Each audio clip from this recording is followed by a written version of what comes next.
দুর্গাপুরের অঙ্গদপুর নিম্ন বুনিয়াদী বিদ্যালয়ে পরপর দুই রাতে দুঃসাহসিক চুরির ঘটনায় চাঞ্চল্য ছড়িয়েছে। শনিবার রাতে স্কুলের তালা ভেঙে একটি ঘণ্টা ও একটি ফ্যান চুরি করে দুষ্কৃতীরা। রবিবার সকালে বিষয়টি জানতে পারেন শিক্ষকেরা। পুলিশে খবর দেওয়া হলেও রবিবার রাতেই ফের হানা দেয় চোরেরা। সোমবার সকালে দেখা যায় সব ঘরের তালা ভেঙে আরো 3টি ফ্যান, 3টি পিতলের কল এবং বিদ্যুতের তার চুরি করা হয়েছে।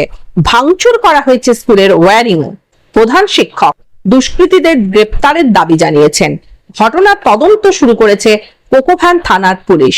গতকাল আমরা এসেছিলেন যখন, পরশু আমাদের ছুটি হওয়ার পর যখন আমরা যাই, তারপর কালকে আমাদের জোগাড় অনুষ্ঠান ছিল। জোগাড় অনুষ্ঠানে যখন আমরা আসি প্রথম, তখন দেখতে পাই আমাদের অফিসের সামনে যে মেন তালাটা রয়েছে সেই তালাটা ভাঙা আছে।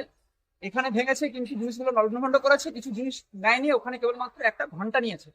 আর তারপর যখন ছেলেরা আবার চাবিটা খোলে, ওখান থেকে চিৎকার করে এবং গিয়ে পর দেখি উপরের যে দুটো রুম আছে এর মধ্যে ডিজিটাল রুম যেটা রয়েছে ক্লাসরুম, সেই ক্লাসরুমের সমস্ত ইলেকট্রিসিটি গুলো ছিঁড়ে ফেলেছে, তারগুলো কুটি করে দিয়েছে, রেখে দিয়েছে এক জায়গায়। আর ওখানে একটা ফ্যান, 3টে ফ্যান ছিল, একটা ফ্যান নিয়েছে। এটা গতকালের ঘটনা। আজকে আবার যখন এলাম তখন খোলার পর, কালকে তো আপনারা ছিলেন, কালকে দেখেছেন ওখানে যোগাতে যারা এসেছিলেন জোগাড় অনুষ্ঠানের সময়, তারা দেখেছেন তো ব্যাপারটা। আজকে এটা আমরা ভাবতেই পারিনি কোনোভাবে যে এরকম ঘটনা দ্বিতীয়বার ঘটবে। কালকে আমরা পুলিশকে জানিয়েছিলাম, পার্টি থেকে জানিয়েছিলাম, তাও এসেছিলেন, মজুদা এসেছিলেন বিশেষ করে। তো তারাও দেখেছেন এবং পুরো ব্যাপারটা দুঃখ প্রকাশ করেছেন। পুলিশরা বলেছেন যে আমরা দেখছি কিভাবে কি করা যায়।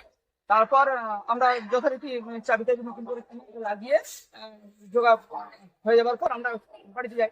আজকে আবার আসার পর দেখতে পাচ্ছি এইদিকে কোনো ক্ষতি হয়নি, কিন্তু এই যে পুরোনো বিল্ডিংটা রয়েছে সেই বিল্ডিং এর পুরো যতগুলো রুম আছে প্রত্যেকটা রুমের তালাগুলো ভেঙেছে। লাইব্রেরি রুমটা বাদ দিয়ে 1 এর রুমে 3টে ফ্যান ছিল, 3টে ফ্যানে নিয়ে নিয়েছে। খেলাঘরের যে জিনিসপত্রগুলো ছিল, বাচ্চাদের জন্য যে খেলার জিনিসগুলো রয়েছে সেই জিনিসগুলো লন্ডভন্ড করেছে। অনেকগুলো জিনিস নিয়েছে।